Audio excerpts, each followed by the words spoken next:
Bien, señores, esa imagen de la ciudad de Santo Domingo, Domingo del Pilar, y quien les habla, Percio Maldonado, vamos a usarla para recibir al ingeniero Rogelio Henao, quien es el secretario general del Partido Reformista Social Cristiano. Buenos días y bienvenido. Y en su condición de congresista también podemos echarle una ojeada. Muy buenos días, Domingo y Percio. Gracias por tenerme de nuevo aquí en Matinal. Con esa vista hermosa de esta capital primada de América. Bueno, aquí vemos. En este enclave que está Telemicro, un enclave estratégico, ¿verdad? Él está de vacaciones en el Congreso, pero él me imagino que mantiene la asesoría sobre el hijo. Bueno, nos mantenemos activos porque seguimos en la política. Sí. Ingeniero, a propósito del Congreso, se está discutiendo el tema de la ley electoral y probablemente la ley de reforma al sistema electoral. La ley de partido político y la ley de reforma electoral. Se dice que, o no se dice, ya se hizo público que se están leyendo los artículos donde hay consenso, que no es una cosa nueva, se han hecho en otras ocasiones. Uno lo que espera que esta vez sea definitivo. Usted como miembro del Partido Reformista, ¿cuál es la información que tiene? Mire, ¿y cuáles son los puntos de tranque? La transformación del régimen electoral es una reforma pendiente de más de 2 décadas. Hay que ver que la última reforma al régimen electoral dominicano se hizo en 1997 y posterior a eso han habido 4 reformas constitucionales. La necesidad de transformar nuestro régimen electoral y el establecimiento de una ley de partidos y organización política tiene décadas en el Congreso. Ahora resurge, a propósito de el debacle y los problemas que surgieron en el proceso eleccionario recién pasado, el interés colectivo de que se produzca esa transformación. Y se justifica por la distancia al próximo proceso electoral que será bien complejo, donde tendremos en un trimestre posiblemente 3 elecciones, la elección municipal en febrero, la elección congresional y presidencial en mayo y la posible contingencia de una segunda vuelta. O sea, podríamos tener en un plazo de 90 días 3 procesos electorales. ¿Usted cree que esta vez vamos a conseguir la ley? Porque hoy dice el expresidente de la Junta, que los partidos políticos Nazario, no quieren. Que duda que los partidos políticos quieran. Porque no lo quieren el proyecto. La verdad es que ha habido una dificultad para construir la voluntad política y la coyuntura actual, a pesar de que todos en sus declaraciones públicas hablan de que tienen un deseo profundo de una transformación y que están trabajando en eso, sigue siendo dudosa.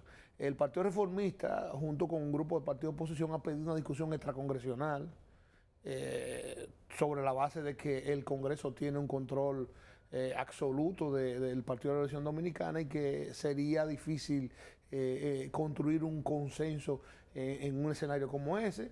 Ha habido una renuencia del PLD y del Partido Revolucionario Dominicano, su principal aliado, no así de los demás partidos integrantes del bloque progresista, y se ha ido debatiendo más en los medios de comunicación, para ser sincero, que en el propio Congreso Nacional. Por ejemplo, hay un tema que es uno de los que más se ha estado batiendo en los medios, que es la posición que tenemos nosotros y un grupo de partidos también de la oposición, de la necesidad de la obligatoriedad del voto.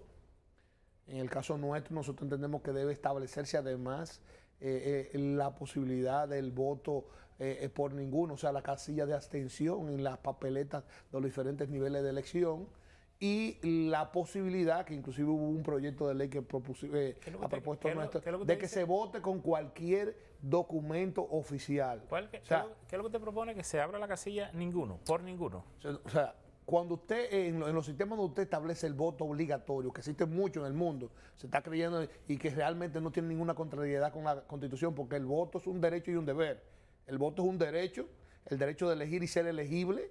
Ser elegible es un derecho y es un deber. Es decir, que el Partido Reformista apoya el voto obligatorio. Pero eso es anticonstitucional. No, eso no tiene ninguna contrariedad con la Constitución. Claro. ¿En qué contraviene la Constitución? Dice que el voto que la decisión de votar es un deber y que es libre. No, que el deber existe con libertad, que nadie debe presionarte a cómo vaya tu voto. Esa es una cosa completamente diferente. Es una que tú no puedes. Es que está claro.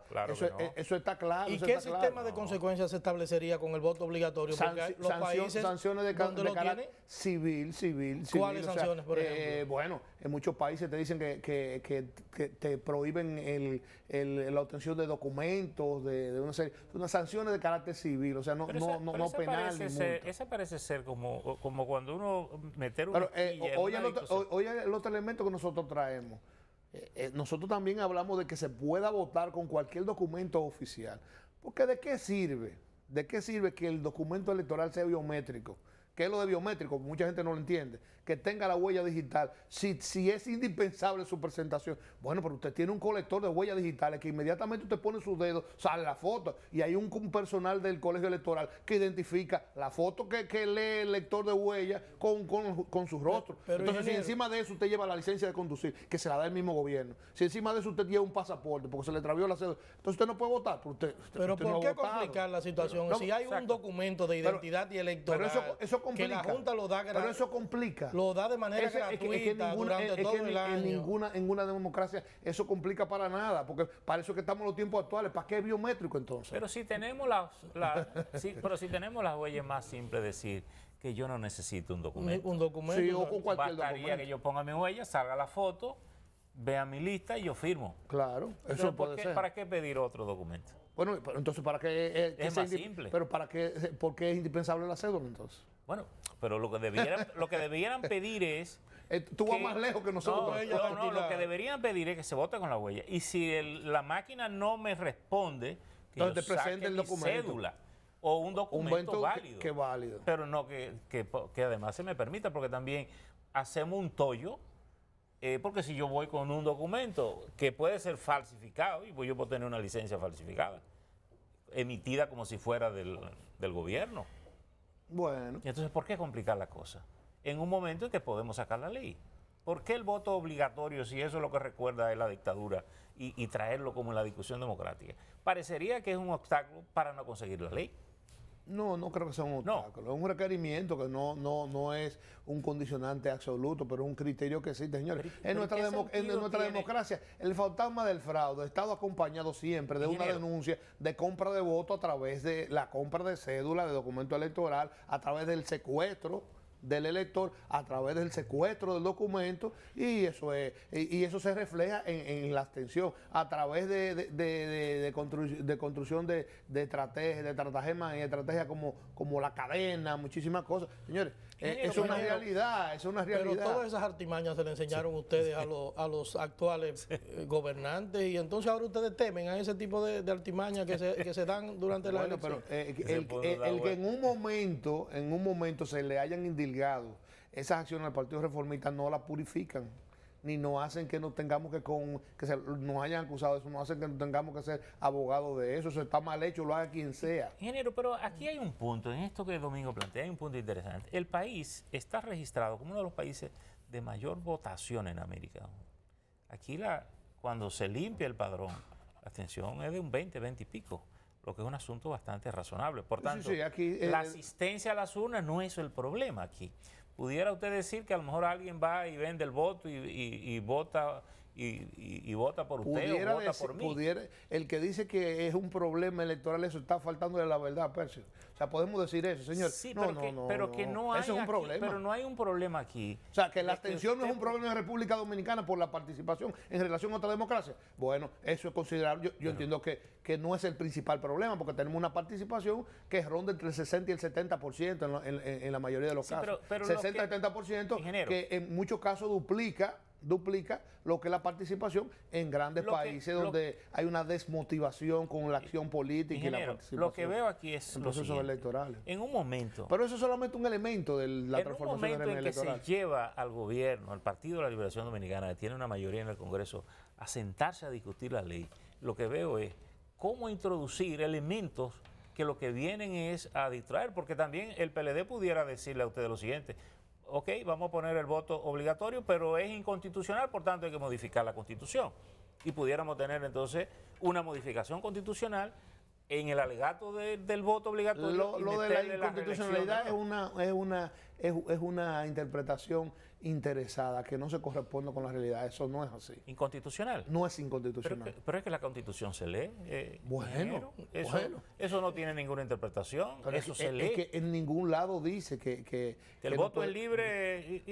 Pero es que el voto tiene que ser libre. Es una voluntad libre, que usted puede votar porque usted quiere, tiene que seleccionar. Pero ¿y cómo usted libre, en libertad. Si a mí como ciudadano, a usted no me gusta, él no me gusta, ¿cómo usted me va a obligar a ir a votar? Hay una casilla de ninguno, por eso nosotros tenemos que tiene que haber una casilla de ninguno. Nosotros estamos haciendo el planteamiento como es, tiene que haber una casilla de ninguno que tenga la posibilidad de que usted se puede expresar que no está de acuerdo con ninguno de los candidatos. Y pero si ninguno gana, hacemos unas elecciones de nuevo. No, si ninguno no puede ganar. Adiós, claro, y si saca más votos que todos los candidatos. Si ganara, que las elecciones son nulas entonces. No, porque, pero eso, sí, porque pero tiene que haber eso es complicar, eso es complicar, ingeniero. No es complicar nada. No, es poco probable, pero tiene que existir la posibilidad. Ingeniero, mire, eso no complica nada. Hay un tema que evidentemente va a ser mucho más urgente para ustedes como partido que la ley de partidos políticos, por la posición que tienen en ustedes en el escenario electoral. Hay una decisión del Tribunal Superior Electoral que obliga al regreso de todos ustedes al Partido Reformista. ¿Cómo ve el partido a manejar eso? Mira, el Partido Reformista tiene una política de puertas abiertas, que para traducirlo al español común del popular es una especie de entra en todo, pero sin mala palabra. Nosotros siempre hemos tenido una política de puertas abiertas. El Partido Reformista ha estado abierto al reingreso y al ingreso de nuevos miembros y de antiguos miembros. Eso no es ninguna dificultad. La sentencia del Tribunal Superior Electoral, nosotros ya el partido ha hecho un recurso de revisión que está pendiente de fallo y que estamos seguros que en lo que le queda de existencia ya al caduco Tribunal Superior Electoral no la va a fallar, no lo va a fallar. Ese no es el problema. El partido ya, las autoridades vigentes hasta enero del 2018, en función de la elección de enero del 2014, de 4 años, hemos convocado los órganos del partido. Los órganos que ha rehabilitado con la sentencia del Tribunal Superior Electoral, con sentencia que nosotros no compartimos los criterios legales, pero lo hemos acogido porque somos parte de un sistema y nos debemos al mismo.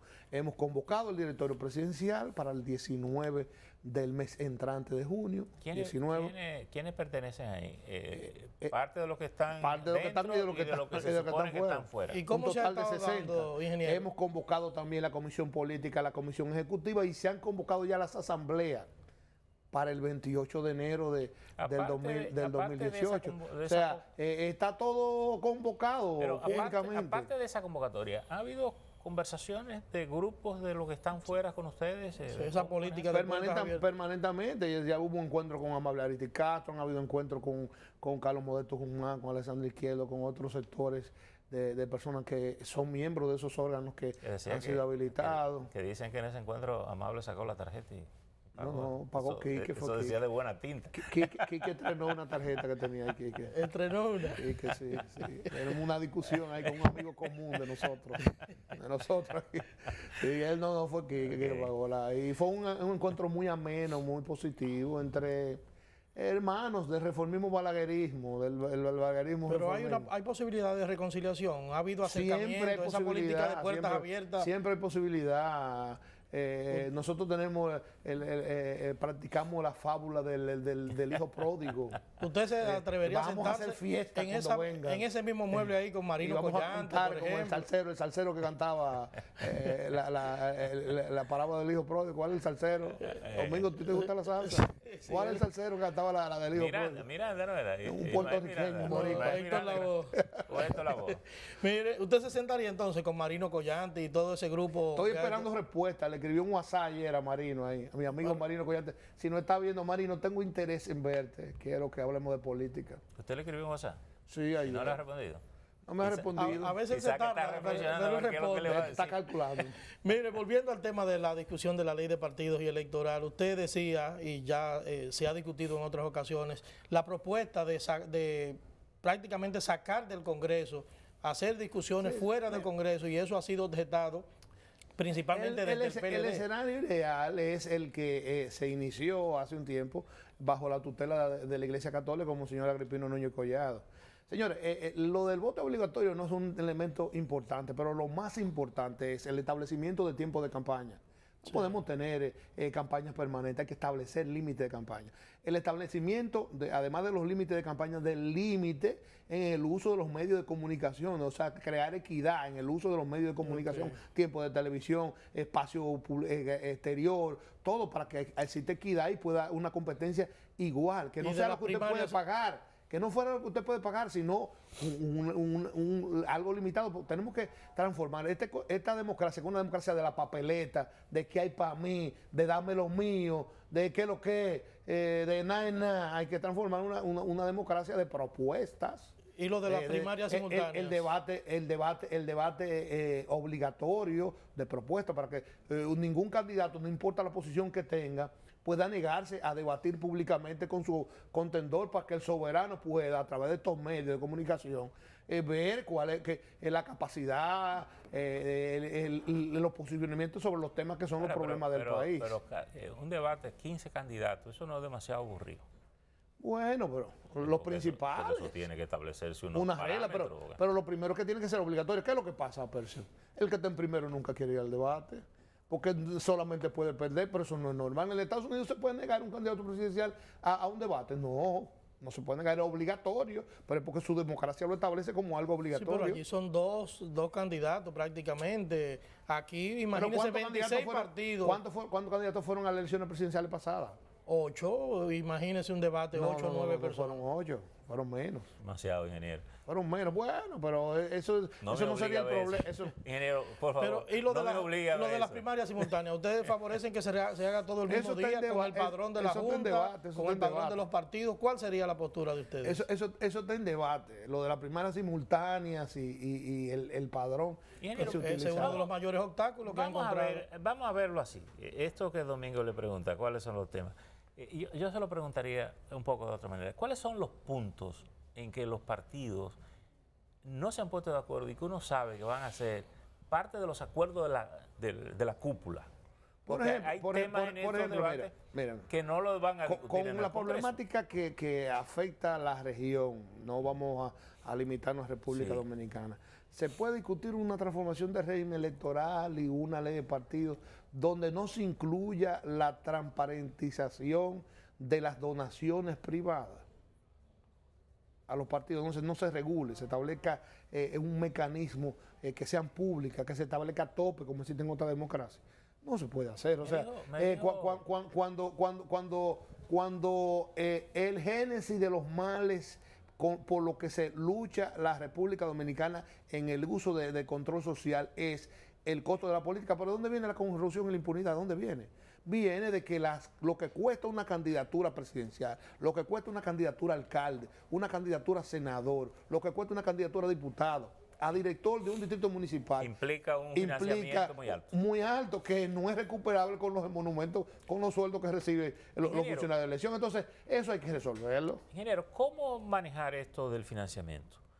¿Impidiendo que determinados sectores inviertan en la política o poniendo tope de esa inversión?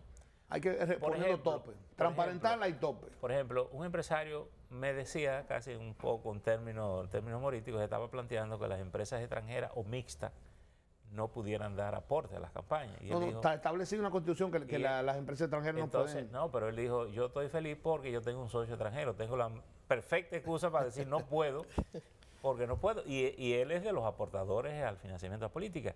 ¿Cómo manejar este tema? Porque la mayoría de las empresas importantes aquí tienen socios extranjeros. Bueno, eso habría que buscar el mecanismo, pero lo más importante es que no puede seguir siendo top secret, un libro 2, las donaciones, porque realmente hay donaciones, pero esas no van en el informe que llega a la Junta. Ahora, pero lo único que se regula a las disposiciones de la propia Junta, a las disposiciones de la ley y la Constitución Dominicana, son los aportes que vienen del financiamiento oficial. Pero después todo lo otro... de eso no se informa. De las actividades privadas, de que se hizo una rifa, de que se hizo que tal cosa, de que se hizo una cena, eso va en una cuenta de la famosa cuenta 2. ¿Cómo que le dicen los brasileños? ¿Cómo que le dicen? Pero aquí parece haber un tema... caja 2. Eso es caja 2. Ingeniero, Eso es caja 2. Aquí parece haber un tema interesante porque son los propios partidos de oposición los que no quieren transparentar mucho eso. En el entendido. Eso no es cierto. Roberto Rosario. Oiga. Roberto Rosario.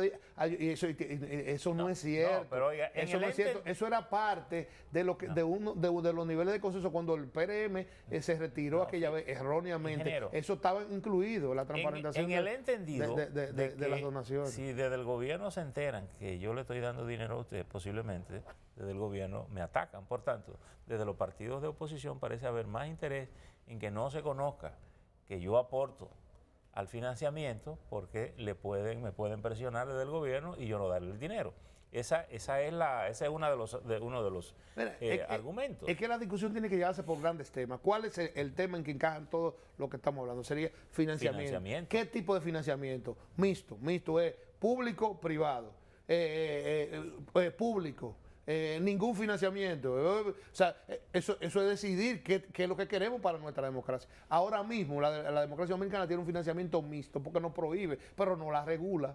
No la regula. Pero o sea, por ejemplo, aquí se establece que cualquiera de esas empresas le dio a partido X tanto. No es ningún delito, no es crimen. No es ningún crimen. ¿Pudiera establecerse el sistema igual al de Estados Unidos, ingeniero? Exacto. De que usted pueda optar o por el público o por el privado. O por el privado y hasta un monto.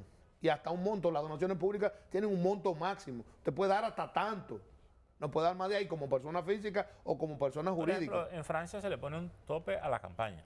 Fíjense, por ejemplo, el éxito de Obama fue que se fue a los micro aportes, a los aportes pequeños, masivos, que involucraban $10, exactamente, y ese fue su éxito porque logró una serie de colaboradores, de aportadores. Pero pueden aquí, en número. Pero pueden los partidos conseguir. Bueno, nosotros tenemos que ensayar, no tenemos la experiencia, no es propio, pero definitivamente el principal problema de la política, no se tiene la del sistema político de la República Dominicana es el costo de la política. Y la única forma de controlar el costo de la política es estableciendo tiempos de campaña estrictos, rígidos, cortos, mucho más cortos y controlando la financiación. O sea, ¿cómo es que vamos a hacer la política? A todo el mundo le conviene que los niveles de costo de la política bajen.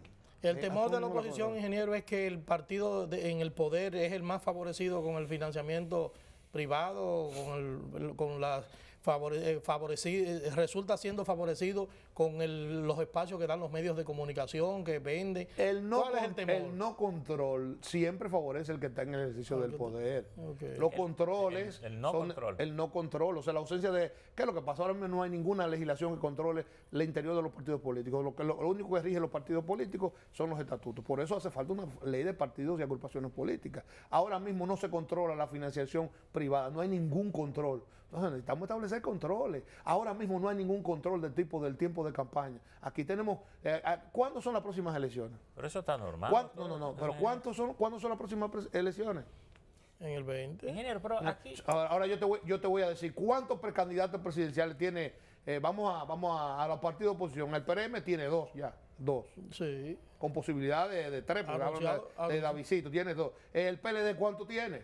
Ingeniero, pero aquí surge ¿Cuánto tiene? ¿Y el Partido Reformista cuánto tiene? Bueno, ya hay algunos. Ya hay algunos también. Entonces, tiene alguno de la secreta. Es normal en una democracia, que a esta distancia ya tengamos precandidatos presidenciales que ya se están promoviendo. Ahorita hay vallas y anuncios y movimientos. Señor, ¿y cuándo que se va a gobernar? Si aquí vivimos en campaña política permanente. Pero para eso se separó las elecciones, de que no hubiera cada 2 años. No ha servido de nada la separación. ¿Y entonces qué es lo que vamos a hacer? No ha servido de nada. ¿Un periodo de 8? La tesis de que antes los años eran electoral o preelectoral no sirvió de nada, porque al final tenemos campaña de 4 años. Señores... Ingeniero, pero hay un tema aquí que surge, que tiene que ver con la democracia y con los partidos. No solo se necesitan leyes, se necesitan ciudadanos dispuestos a cumplir las normas. Definitivamente. Porque, por ejemplo, muchas de las cosas que usted está planteando están reguladas en la ley. Por ejemplo, los tiempos de campaña están regulados en la ley y ninguno de los partidos respeta eso. Pero tampoco el órgano responsable lo aplica. Claro, entonces, la impone. Entonces, si hacemos una nueva ley, a lo mejor más draconiana, que será más difícil cumplirlo, las campañas serán más largas. Sí, sí, no, Si los ciudadanos no están dispuestos. definitivamente el diagnóstico del francés Jacques Attali es completamente acertado. Yo creo que la mejor evaluación que ha tenido el Estado dominicano, o la más profunda, la más detallada, ha sido esa. Él dice, en la parte introica de ese diagnóstico de República Dominicana, que la República Dominicana tiene una inflación legislativa, o sea, tiene más leyes, más disposiciones jurídicas que las que necesita. Claro. Sin embargo, tiene una quiebra total de voluntad,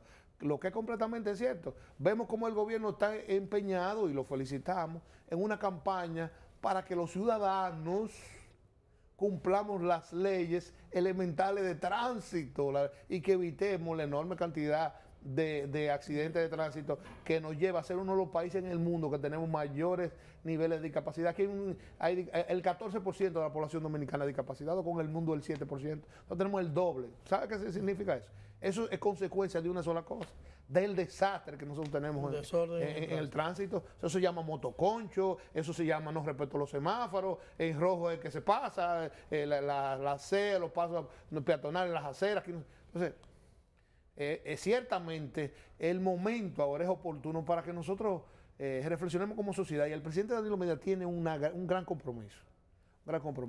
Tiene ahora un pueblo que ya está haciendo uso de control social, tiene una situación de debilitamiento de la institucionalidad considerable, y es el momento de llamar a un gran pacto social, de convocar a la fuerza viva del país y entre todos construir una agenda común de nación, de reformas.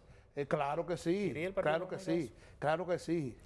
Y si después de lograr ese pacto llama un gobierno de unidad nacional, nosotros también participamos. Y los otros este país necesita eso. Se ausenta de todo, su aliado, el PRM se ausenta de todo. Nosotros no queremos que la oposición se resista. Lo que ha faltado vocación de diálogo. Ahora mismo, ¿a quién le conviene un proceso de diálogo sobre estos temas? Por ejemplo, la transformación del régimen electoral, discutirla fuera del Congreso.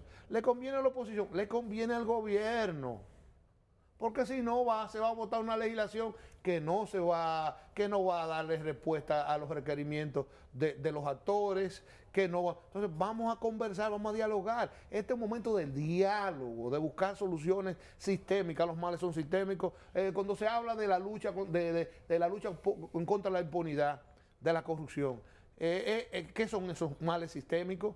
Usted no va con soluciones coyunturales, un caso, 2 casos, 3 casos. No. Nosotros tenemos que relanzar el Poder Judicial. Porque si el problema es la impunidad, ¿cuál es el poder en función del ordenamiento constitucional responsable de que no existe impunidad? El Poder Judicial. Ingeniero, brevemente, que se nos agotó el tiempo, ¿cómo le cayó a ustedes la sentencia aquella del Tribunal Superior Electoral sobre el orden en la colocación de las boletas? No, es una acción de usurpación del Tribunal Superior Electoral de las funciones que la Constitución le confiere a la Junta Central Electoral. Lo que nosotros vemos es vergonzoso cómo la Junta Central Electoral, que nosotros reconocemos y hemos aplaudido su designación e integración, ha admitido que de esta manera, existiendo jurisprudencia del Tribunal Constitucional, el Tribunal Superior le usurpe las funciones. Es una acción administrativa, eso no es facultad, no es competencia del Tribunal Superior Electoral pronunciarse en esos términos. Esa es la realidad. ¿Y qué van a hacer ustedes? No, nosotros hemos pedido revisión y estamos a espera del fallo. Y si no, continuaremos hacia el Tribunal Constitucional, que va a volver a establecer la misma jurisprudencia que existe. Ya lo hizo, ya lo dijo. Ingeniero. Ya lo dijo. Gracias, ingeniero. Muchísimas gracias. A ustedes por tenernos. Siempre interesante conversar con usted. Gracias. Agradecemos al ingeniero Ramón Rogelio Genao su participación aquí en Matinal. A ustedes la sintonía. Mañana a las 6 ante Meridiano nos veremos en otra entrega. Pasen feliz resto del día.